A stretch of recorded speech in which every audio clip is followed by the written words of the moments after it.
Welcome, everyone, to another episode of the Executive Encore, the video podcast. The show is designed for women, senior executives, entrepreneurs, and trailblazers who are boldly remastering their life and work after the age of 40, 50, 60, 70, and beyond.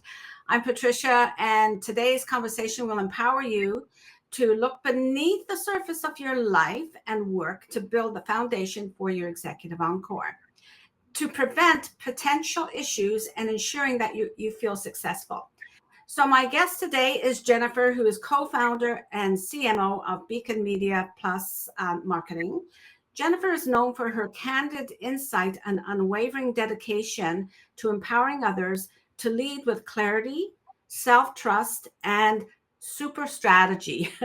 Her entrepreneurial journey is a testament to resilience, marked by many triumphs, bold moves, bold pivots, and a refreshing dose of what she calls radical honesty. She inspires those ready to make meaningful change, not just in business or their careers, but in life itself. So we're going to go deep today. With a fearless entrepreneurial spirit, Jennifer embraces risks, understanding that failure is simply a stepping stone to growth. She is driven by the desire to do impactful work and to help others to succeed. Hello, Jennifer. It's great to have you here. Oh my gosh, I don't know if I can live up to that intro, Yes, but yes, thank you you certainly can. You so certainly can. You've laid the groundwork, which I know is a good testament to your success.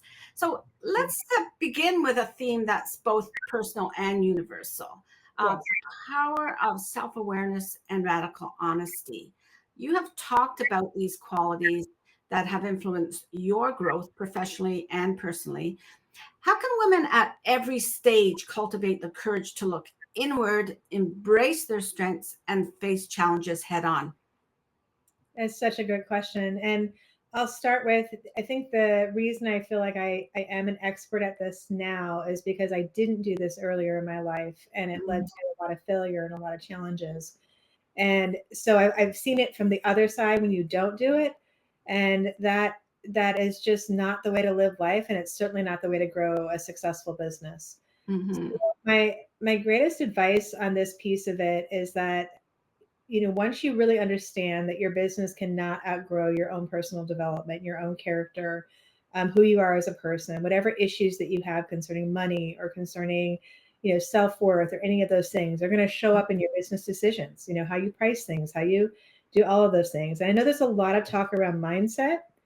But my challenge to that is that if you're just trying to find a quick tool or a fix to change your mindset, but you're not really being truly radically honest with yourself and really understanding what are your strengths, what are your weaknesses, what are the areas that you don't even know what you don't know.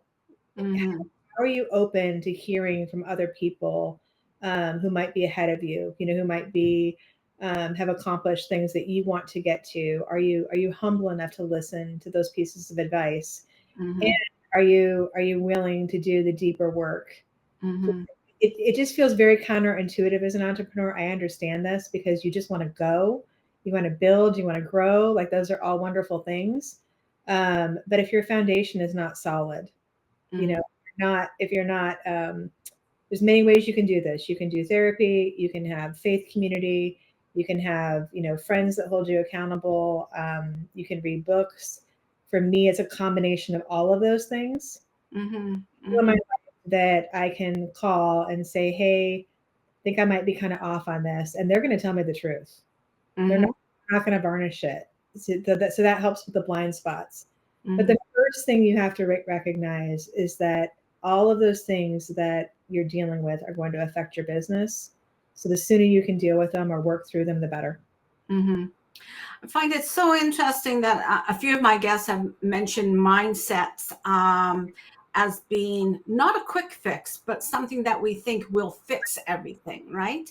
And so could you speak a little more about your experience in collecting all the data? And it's not just about the mindset, that you have to develop something from a shift in your mindset. Yeah, there's head knowledge and there's heart knowledge, right? And so back when I was, in my 20s, when I, was not operating in the same way that I am now, I mean, I listened to a lot of different gurus and things like that, and Mhm. tried to adopt what they were saying. But the truth is, I didn't believe it for myself, and I Mm. had these massive stucks in the way of trauma and some other things that had happened to me that just no matter how much I would try to tell myself, okay, like this is the mindset or this is what I need to switch into to be successful, I could fake it for a while. And maybe it's different for other people, but I have talked to a lot of people that have said they've gone down this journey, and if they have been able to change their mindset, it's through a lot of work.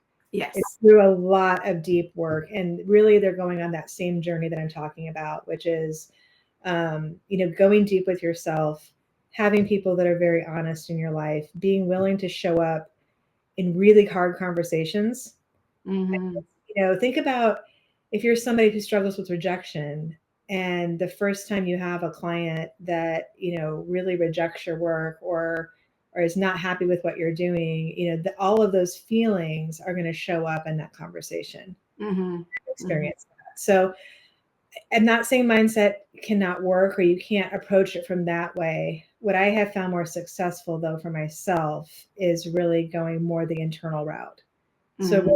really finding those areas that are keeping me stuck, being very clear with it through people around me, and then really, once you start owning the areas that you're weak or that you struggle with, you can almost laugh at it. You can, sort of get past it, and then it just becomes not as big of a deal. It doesn't have that same trigger that it used to. You can Hmm. make different and better decisions, or even work towards changing your mindset easier.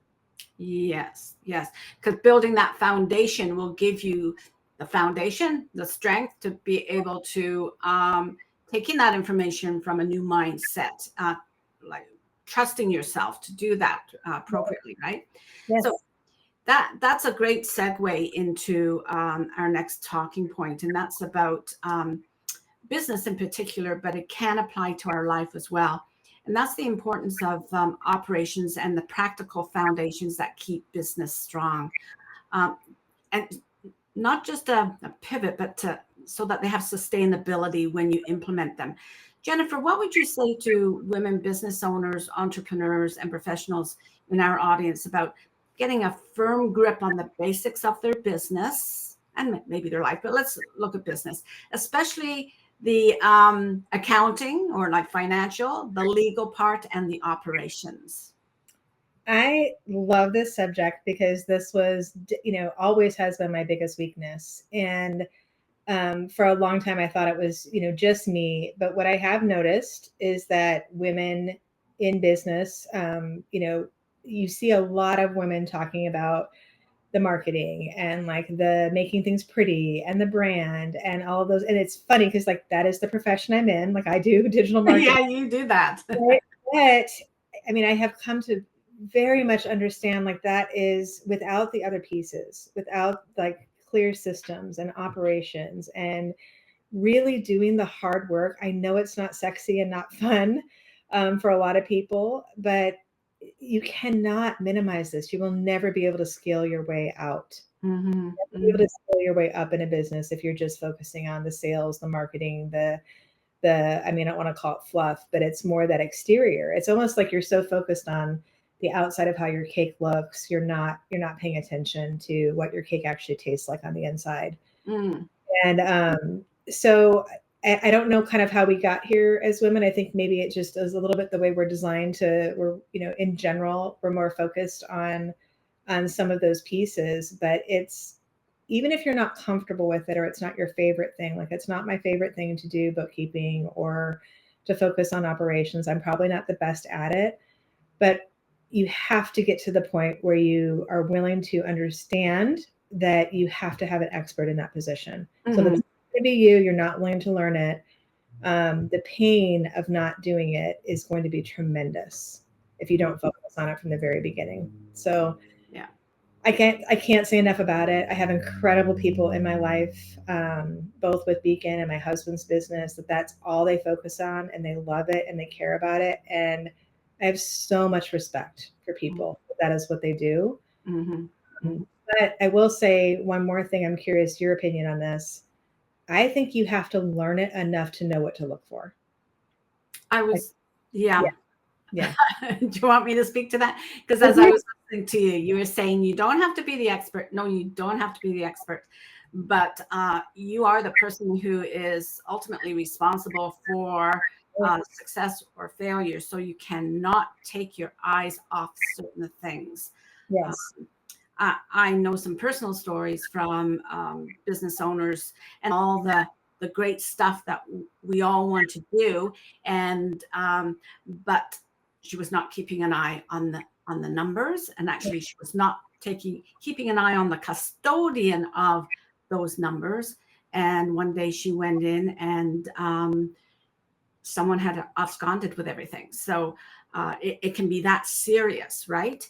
And I think it's one of the things that Oprah said many years ago. She still signs all the checks because she needs to know what the financial position is.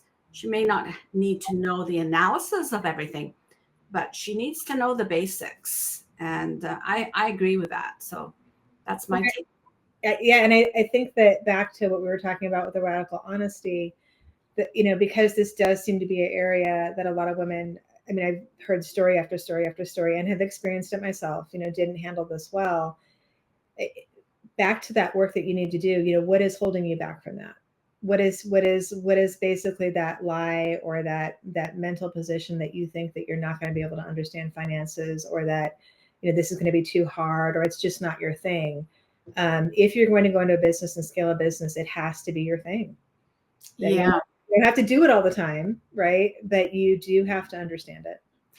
Yes, because a lot of people will tell a business owner that if you don't like doing it, give it to someone else to do. Well, that's only half of the story. It doesn't mean that you are not ultimately not responsible for it anymore. You are still responsible to know what's going on. You can't just hand it to someone because you don't like math, or you don't like marketing, or you don't like the operation part. You need to know what's going on in your business. And along those same lines, our best clients at Beacon, by far, I mean, there's no question. I can just almost guarantee who's going to be a great long-term partner. And that are people that they don't have to do marketing. They don't have to really be in it a lot, but they do need to understand the basics. Mm-hmm. So because if they don't understand the basics, then they don't even know if we're being successful. That's right. Right. And so then the conversation becomes very difficult, because if we're not agreeing on the terms or the KPIs of this measures success, then how do we have a good relationship? Mm-hmm. They might think we're not doing well and we are, or they might think we are doing well and we're not. So again, it's that responsibility piece. Owning a business is a huge responsibility. Yeah. I was thinking of the legal ramifications as well. Like many people say, I'm not the lawyer. I don't want to look after all those legal things. But we see over and over again the consequences of someone not knowing where they stand legally, even as far as if they need to have an agreement of some sort, and they don't realize how important that is.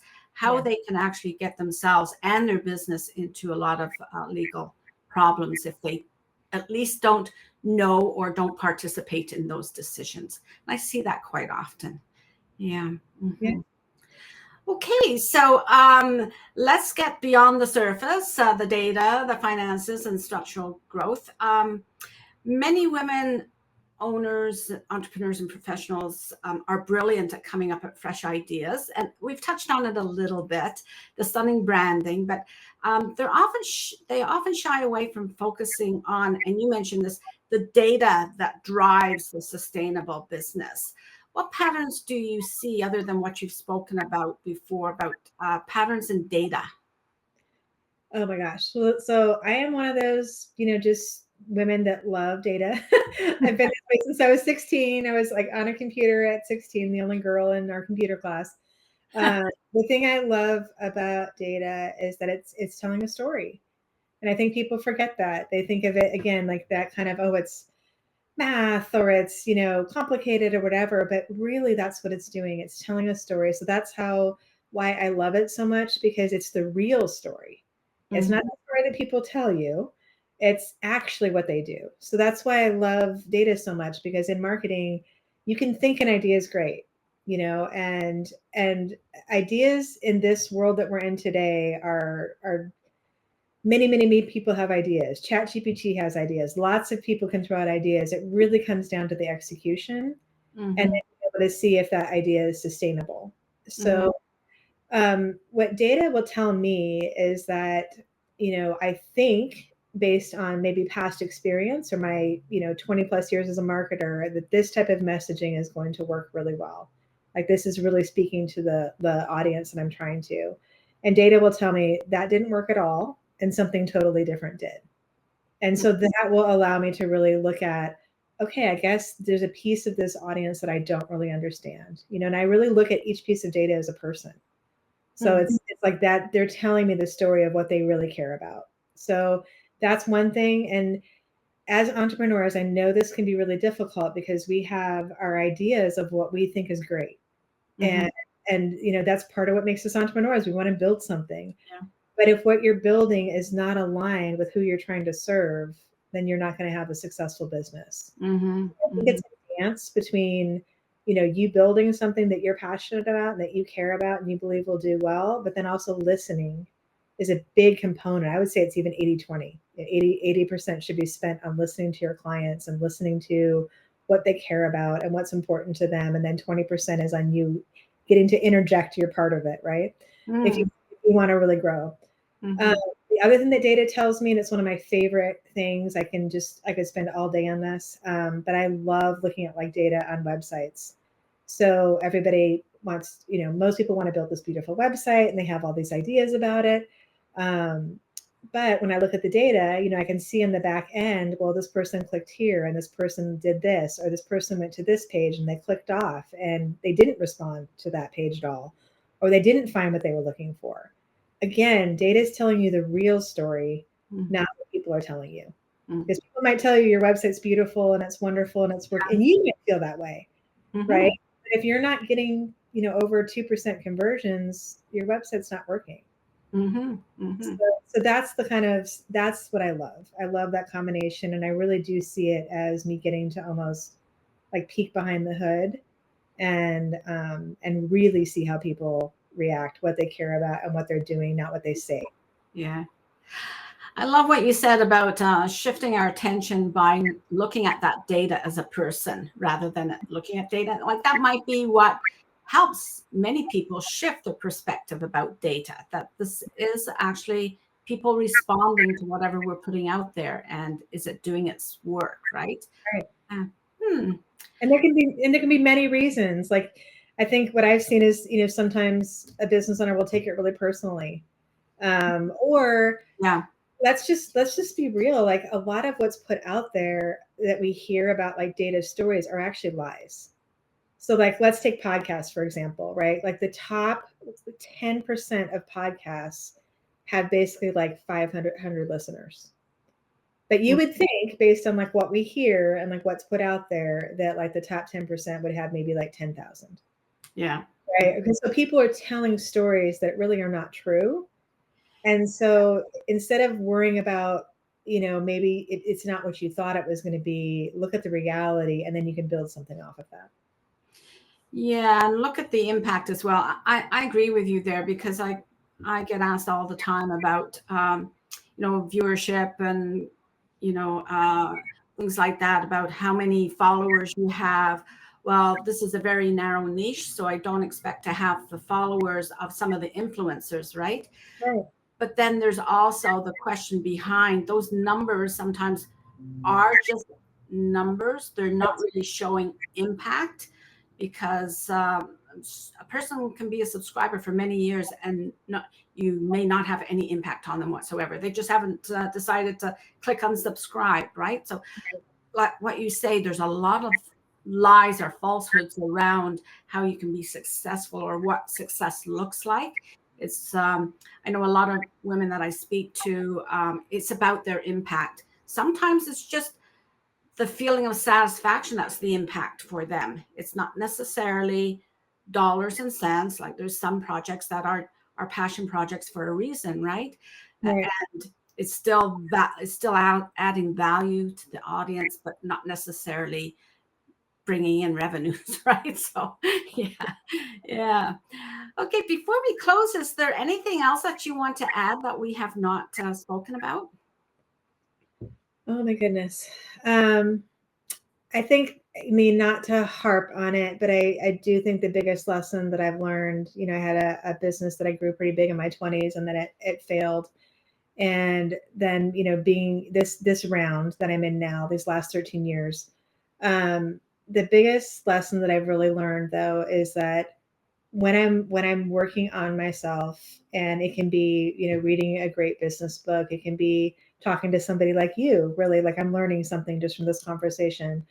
It can be talking to a therapist, it can be all these things. My business grows in a different way.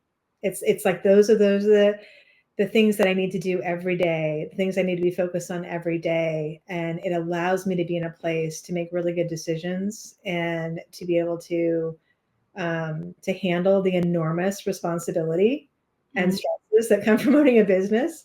Mm-hmm. And I wish that we just all were a little bit more honest about that, about that. One, it's incredibly difficult and takes a lot to be this responsible for something, Yeah. and many other people's jobs and all of those things.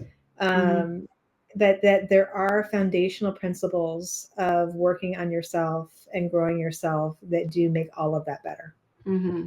I think that might add more success and resilience to some um, businesses that are just starting out. Is that the owner actually does do that inner work, their own foundational work, like you say, and it's not just by adopting a mindset, but it's actually working on that mindset. I totally agree with you there, and I'm learning things as well as you're talking. You're making me come up with these insights. So I want to thank you for sharing your insights and your unapologetic wisdom today. Your journey reminds us that leadership in our life, our work, our careers, our business, it isn't just a vision, it's actually a discipline. We need clarity around that discipline as well.